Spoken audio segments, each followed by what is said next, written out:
Good morning, welcome back to the homestead. How's everybody doing? It's been a couple weeks since I've posted a long form video. Things have been kinda, I don't know, been kinda in a funk lately, really. As you all know, we were trying to move to our dream homestead. We've been working on it since, what, March? I think we made an actual offer in April. Things were going great. We were excited. We were ready to move. We had all our stuff ready. And then, unfortunately, someone that didn't have a contingency offer was able to come in and buy the property. So after all that work, we ended up just being disappointed. So we took a little bit time to feel sad, get it out of our system, and now we're pushing forward. Today's actually butcher day on the homestead. Our chickens are a little older than I wanted them to be, but they are a decent size, and so we're gonna put some meat in the freezer now. Also, take a look at these turkeys and how big they're getting. Good morning, turkeys! Hello, hello! We need to get rid of some roosters. You know those new hens that we got in the spring? Well, we ended up with several roosters. I think 1, 2, 3, 4, 5. There's 5 I can see right here. There's probably a few more in the coop, actually. There's quite a few. It's kind of cool to come out in the afternoon and you can hear them all crowing to each other. Also, we had another chicken hatch out some eggs. I need to check and see how many. Hello, Mama. Such a mess in this greenhouse. Let's move that planter, Mama. How many did you? 1, 2, 3, 6 babies. Is there 6 there? Oh wow! Good job, Mama. You did so good. Last time I checked, she only had 2. Good job, honey.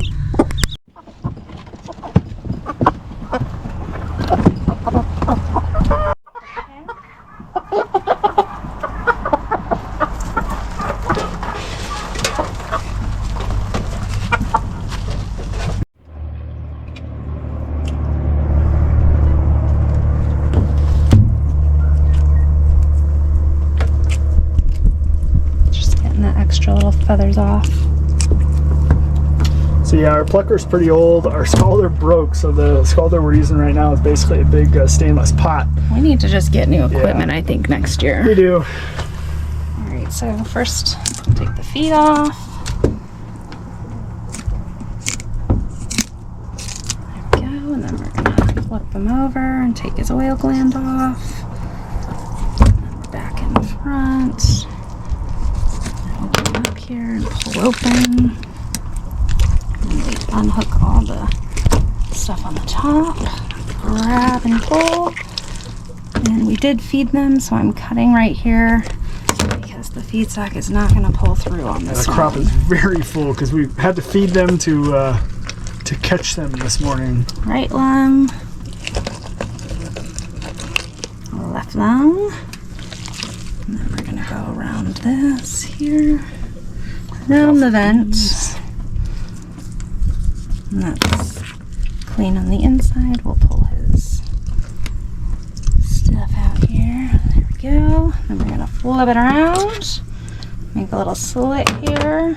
This is the crop. This will be full of grain, everything we fed them this morning. Yes, the crop, and I'm gonna grab the windpipe here. Typically you wouldn't feed them 12 hours prior to doing this, but...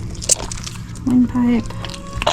And then pull the crop out, detach everything from right here so we can get it out. There we go, and then pull the head off, and then that's ready. And then if we come over here, oh, there's a wasp. Dodge the bees. The wasps are out full force today. It's warm. And that's the gizzard. Anyways, this is the gizzard here, so I'm gonna set that aside. Deep fried, it's amazing. And then the lung. No, liver. No, what am I talking about? I'm tired. All right, the liver and the heart are attached to the bile sac here, and we've got to just pinch the top of that. You don't want to break open the bile sac. All over anything you're going to eat. And they're very easy to break, so I just pinch it pinch and pull. There we go, and then we have that separated. Liver, heart. Now right now, the livers and the hearts, we are feeding them to our guardian dogs because it's a great source of protein for them, and they're going to need it going into winter here. So every bit of it we typically save. This year, any of the stuff we're processing, we are feeding it to them. So, all right, so we're just about done for the day. We did 30 today. We probably have like 75 to 100 roughly left up there. But we're going to kind of do them in sections because it's warm. Try and do more than 30 or 50 chickens at a time. Sometimes as you're bagging them, they can dry out. We get flies, all that stuff. So it's easier just to do less, and it's easier on us too with everything else we have going on. Let's just do a small number every day. So when we're all done with this, this is the cool water bath. This is the ice water bath. If you've been following us for a while, you know how we do things. But after they soak in here for about 30 minutes, we move them over into, you can see how clear and clean this water is. This is where all the blood comes out, all the feathers, all that extra stuff. And then we put the cleaner chickens in here with ice. They'll sit in here for probably roughly 1 hour to 2 hours, maybe up to 3. And that's also another reason we like to do less chickens, because we only have this one container that we can put them in, and only fits so many chickens. So put too many in there, they don't cool properly. So we do it in smaller batches. They cool a little slower, they cool properly, and that also makes it, since Beth bags them, that makes her bagging process easier, and she doesn't have to sit out here for 4 or 5 hours in the heat bagging these chickens. Instead, it's only a couple hours.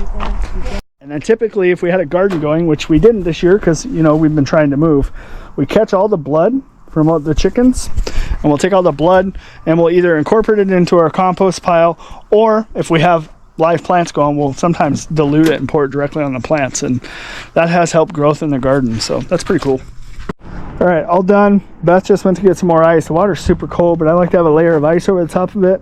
That way the sun, as they're sitting out here and cooling and we're waiting for this water to heat up so we can start bagging, the skin doesn't get all dried out. So we'll come through here, we'll clean up all of our mess, get that taken care of, and then we'll leave everything out because we're going to be processing more chickens over this next week. So